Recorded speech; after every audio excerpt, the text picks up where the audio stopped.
What's up, I like scary? We are back. I hope you guys are having an awesome day. I'm having an awesome day. It feels great to be a horror fan. So you guys, today we're going to talk about some Halloween and speculations and theories.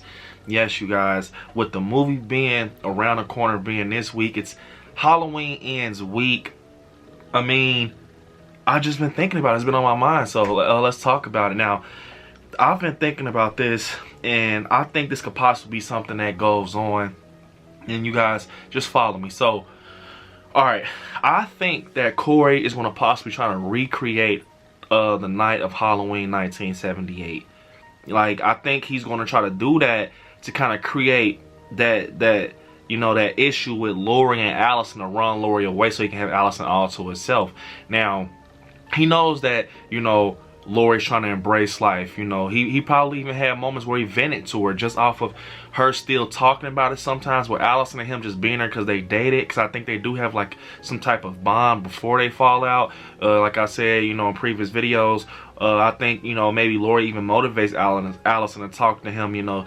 Maybe she sees that Corey helps Allison with her, her issues with her losing her mom and everybody else. She's like, I think Corey's cool. You guys can, relate in a way, because she probably knows that Corey's been accused of killing someone he's babysitting. He has that issue going on, and they're both just going through stuff, and I just think what's going to happen is that she's going to see a change of energy. I told you guys in a previous video that it's a picture where she's giving him the pocket knife and his hand is cut, and then we get another picture. It's like some bullies on a bridge. I think Laurie can possibly be the one to, give him that. Actually be the one that kind of give him, his first steps into the situation, because in a previous NBC exclusive trailer, he said, you brought this to me, so it's like it can possibly be that, but none of this is cemented. But I think that he's going to probably try to create some type of issue with Laurie and Allison to get her out the picture. Now, I was thinking, what if, because we get this scene where he's saying, what you want to do when the boogeyman comes back? Because he's coming back, right? I was thinking, like, what if he did this, you guys? What if he fucking tries to recreate Halloween 78? And it can go two ways. Either he tries to be Michael in this situation and try to, stalk and everything, and have her see him, because she says, I'm certain that I seen Michael. Maybe he knows that she sees him, but he doesn't care. He wants her to see him so she can think she's going crazy. Because think about it. He wants her, to go that route and think like, oh, I seen Michael, because he wants her to go crazy. He knows Allison don't want to deal with that after everything that happened. That's why we get that scene with Allison and Laurie arguing, and she said, "You're obsessed with death. You try to act like you're all right, but you're really not." And I think that's what he can possibly be doing. Like, not like literally remake the night of 78, but do some of the shit that he knows that will affect her and hit her buttons. Like, pop up by a tree and she sees Michael, and just have some type of issues going on here and there, when he's taking out his victims, Corey. And she's like, see, people are dying. I'm thinking it's Mike. I think he's back, type of thing. And I think he knows that's going to affect Laurie, and he wants it to kind of push and pull Allison and Laurie away from each other so he can have Allison to himself.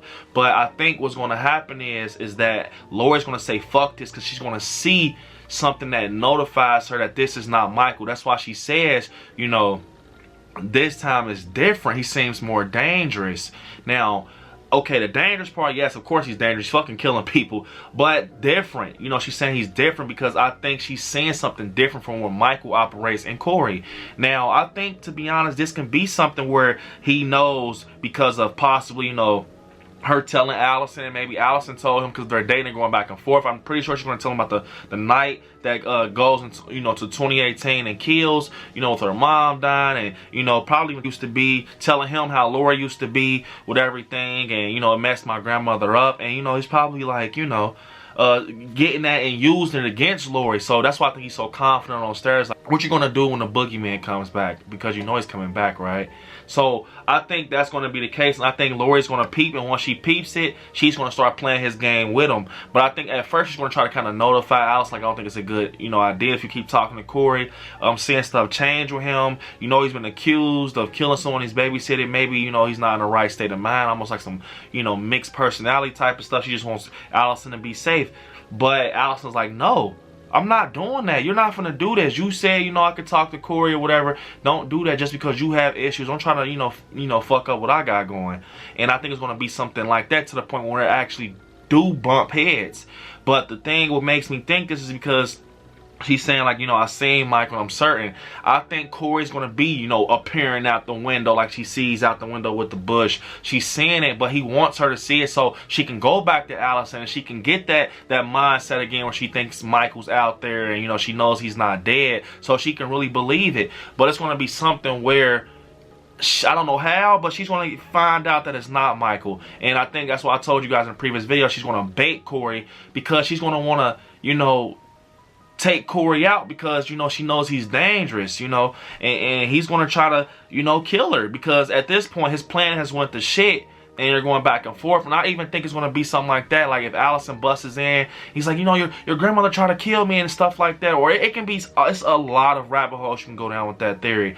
But I think he's going to try to do something like that along the lines. Like almost like set Lori up. He's going to like set Lori up so it can look like she's going crazy. And Allison doesn't want to deal with that, you know, and try to pull them apart. And the whole time, he's going to shoot himself in the foot in the end. Because when he opens that door, you brought this part out of Lori again. Maybe Lori was trying to embrace life like I said in the synopsis, but you brought this out of her. So you brought her out and she killed your ass. Like, cause she thought, you know, she thought you were going to kill her or whatever. Or possibly, maybe Lori doesn't even know that it's Corey. You know, maybe she doesn't even know. Maybe she doesn't. But so when that scene does come, it makes him more, you know, tense. When he opens the door, she shoots because she thinks it's Michael off rip. She doesn't even have to look. She doesn't get a chance to look at fingers. She just sees a mask and coveralls and she just blams his ass. And then we get the reveal of Corey. And by the time she's about, you know, going back and forth with this motherfucker, the real Michael comes in. And it's like, boom, now you got to deal with the real Michael. You know, type shit. Something like that in the sound. So I think that could possibly happen. And I won't even be surprised if Corey doesn't die. You know, I mean, I think he will die, but I don't know. You never know with this movie. But I'm going to tell you guys something else that I think. What if Corey's bringing victims? Yes, he's bringing victims to the sewers for Michael to kill. What I mean by that is everybody that bullied him, everyone he had an issue with, he's kind of like leading them to the sewers so they can die by Michael. You know, he's getting chased on purpose down there. You know, he's wanting to deal with them in certain areas because he knows Michael's going to come out and get them. And I think what's going to happen is, say if he is doing that, right? He's getting chased on purpose because obviously we see this guy with the flashlight and he's standing there like he pops out and he's like looking like, yeah, motherfucker, kill him. That kind of gave me that vibe, like, what if that's what's going on? And I feel like eventually, what if it's something along the lines where people start, it becomes like, hey, people are dying and going missing and shit. And you know, and he can't even get people down to the sewers no more, you know. And it's to the point he still has some other people he needs to deal with. But this is when he takes the mask because Michael's not coming out. He's in Dortmund mode, like David Gordon Green said. He's injured. He's in bad shape. So maybe I don't see that happening. Like when I'm talking to Michael, I just don't know why. But what if he just peeping that Michael's not coming out this sewer? He has his mask. He doesn't have a reason to come out. Maybe Allison told him, you know, my mom took his mask off. You know, she took his mask off and, you know, stuff like that. And maybe he, and I touched on this, that Corey's going to be able to see Michael's weakness because he's going to be dealing with Michael. They're colleagues, and David Gordon Green said they're colleagues. So it's like I see Corey seeing his weakness and, you know, seeing him operate differently from other people. So maybe he finds out that mask, he's attached to it tremendously. So maybe I should take this mask and do what Karen did, and maybe that'll bring him out. So I can see Corey actually taking that mask. Yeah, he's killing in it, but just to get Michael out. Just to get Michael out. Maybe he knows that this mask is going to get Michael out the sewers. And almost like, yeah, he wants to bring that 78 story on some Dr. Zartan shit. Like, just reunite the story, you know. You know how Dr. Zartan was, Laurie Strode. And she's like, you're a new Loomis. Like, maybe it's something like that. Because they already risked it with, like, fucking Dr. Zartane. So what if they're trying to do something like that with Corey, where he's trying to recreate the story in a way, but he's doing it because of a motive. He's doing it because he wants Laurie to fucking get cut out the picture, not because he's obsessed with the story. But yeah, and also he's going to be obsessed with Michael, which I think is going to happen along the way. And I think it's going to be like, at first he wanted to do it to kind of get back at people who hurt him and stuff like that, but I think it's going to change him. I think it's going to change him into a monster. He's going to start just wanting to kill innocent people like Michael. He's going to start wanting to kill Laurie and not give a fuck anymore. I think that can be the case. So yeah, you guys, comment down below what you guys think about these two theories that, you know, we just touched on. I think they're very fucking deep. Halloween Ends is almost here. It's fucking days away. I'm so excited. I have my tickets. It's about to get crazy on the channel, you guys. Happy Halloween Ends week. I love you all. Unfortunately, this is the end of the video. Don't forget to hit me on my social media. I like Scary on Instagram. I like Scary 87 on TikTok. Brandon on Facebook. And I like Scary on Twitter. Don't forget, you guys, to become a member of the Patreon. And right there where it says subscribe, click join and become a member of the channel. Check out the official I Like Scary merch store. And yeah, you guys, I love you all. Stay scary out there. Watch some horror movies. Peace.